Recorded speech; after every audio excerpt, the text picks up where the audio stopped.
আমি এসেছি পশ্চিম মেদিনীপুরের একটি প্রত্যন্ত গ্রামে। এসে দেখলাম এখানে ধান জ্বালার একটা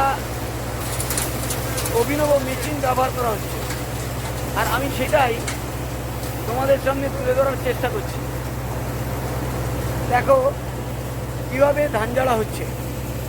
এখানে এসে শুনলাম এই বছরেই প্রথম এই মেশিনটিকে এই গ্রামে আনা হয়েছে। দানা নামক ঝড়ের কারণেই ধান গাছগুলি মাটির সাথে লুটিয়ে পড়েছিল, ফলে চাষি ভাইয়েরা খুব সাবধানে কাস্তে দিয়ে ধান গাছ কেটে তারপর ধান ঝাড়ার জন্য এই মেশিনটিকে ব্যবহার করছে।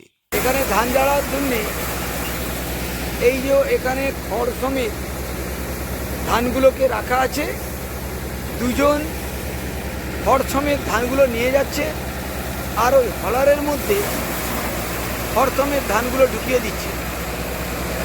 এর ফলে ওপর দিয়ে খড়গুলো বেরিয়ে যাচ্ছে, আর ধানগুলো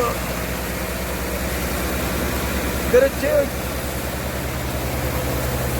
এই দিকটা দিকে।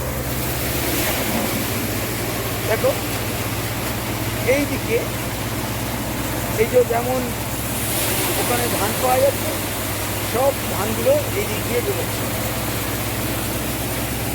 আর সঙ্গে সঙ্গে ধানগুলো বস্তাবন্দি হয়ে যাচ্ছে। এই মেশিনটিতে 6 জন শ্রমিক লাগে, তার মধ্যে 4 জন শ্রমিক যার মেশিন সে দেয়, আর 2 জন শ্রমিক যার জমির ধান ঝাড়া হচ্ছে মেশিনের ওপর দাঁড়িয়ে আছে 2 জন, যারা হলারের মধ্যে ধান সমেত খড়গুলিকে ভরে দেয়, আর 2 জন তাদের হাতে ধান সমেত খড়গুলোকে ধরিয়ে দেয়, আর 2 জন ধান সংগ্রহ করে। একবার মেশিন চালু হলে কাজ যতক্ষণ না শেষ হয় মেশিন বন্ধ করা হয় না। তাই ধান কাটার পর ধানগুলিকে এক কাছে জড়ো করে রাখতে হয়। হলারে ধান গাছের যোগান যত বেশি হয়, ধান ঝাড়ার কাজটিও তত দ্রুত হয়। এই মেশিনের নামটা কি? হোপার। তো এইটাতে তোমরা কত করে ঘন্টায় নাও? জোরে বলো, জোরে বলো।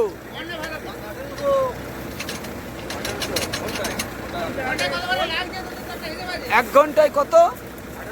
1800 টাকা। 1 ঘন্টায় ক বিঘে জমির ধান এরকম করে খড় থেকে ধান পাওয়া যাবে?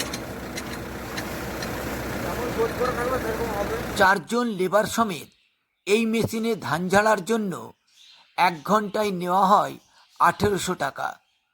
আর এই 1800 টাকার বিনিময়ে এই মেশিনে 1 ঘন্টায় প্রায় 1 বিঘেরও বেশি জমির ধান অনায়াসে ঝাড়া যায়।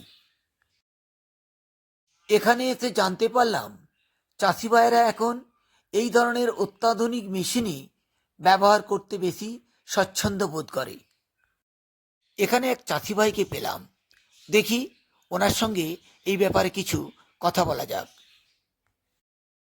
আচ্ছা দাদা, আপনি তো স্থানীয়। আগে যেরকম হতো ধান কাস্তে দিয়ে কাটা, তারপরে এটোনো, তারপরে ঝাড়া, তার চেয়ে কি এখানে সুবিধা হচ্ছে? হ্যাঁ, ধান যদি পড়ে যায় তাহলে লোক বেশি লাগবে, বিঘেই 7টা লোক লেগে যাচ্ছে কাটার জন্য। কাটার জন্য। নাহলে নর্মালি যদি ধান দাঁড়িয়ে থাকে তাহলে তাদের সেইখানে 5টা লাগবে, বিঘেই 5টা লাগবে। 5টা। আর এইটাতে যদি ধানটা দাঁড়িয়ে থাকতো তাহলে কি কাস্তে দিয়ে কাটা হতো? কাস্তে দিয়ে কাটা যেত বা মেশিন দিয়ে কাটা যেত। কোন মেশিন?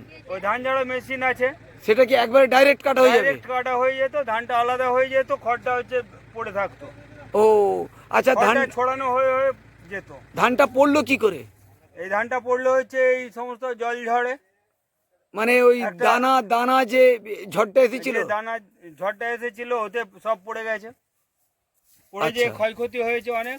তার মানে দানা ঝড়ে চাষিদের অনেক ক্ষতি করে দিল। আচ্ছা, যদি এই মেশিনটা না করে ওই যে ডাইরেক্ট যে মেশিনটা আছে ওই মেশিনে যদি ধানটাকে কেটে সাথে সাথে যদি ঝাড়া হতো তাহলে কি খরচা কম হতো? বহু সময় লাগতো, আর ধানটাও ছড়িয়ে ছিটিয়ে চারদিকে না না ছড়িয়ে না, যেত। ধানটা যদি না পড়তো, না যদি পড়তো সোজা দাঁড়িয়ে তাহলে থাকতো, খুবই সময় লাগতো, কম সময়ে এবং কম হ্যাঁ। খরচায় কম খরচাই হতো, কাজটা কাজটাও ভালো ভালো হতো। আচ্ছা, এই যে ধানটা তোলা হলো, এই ধানটা কি একবারে মজুত করা যাবে নাকি না না, একে রোদ? এটা যদি ভালো এটা মাটিতে রস আছে বলে এখন হচ্ছে আবার রোদ খাওয়াতে হবে।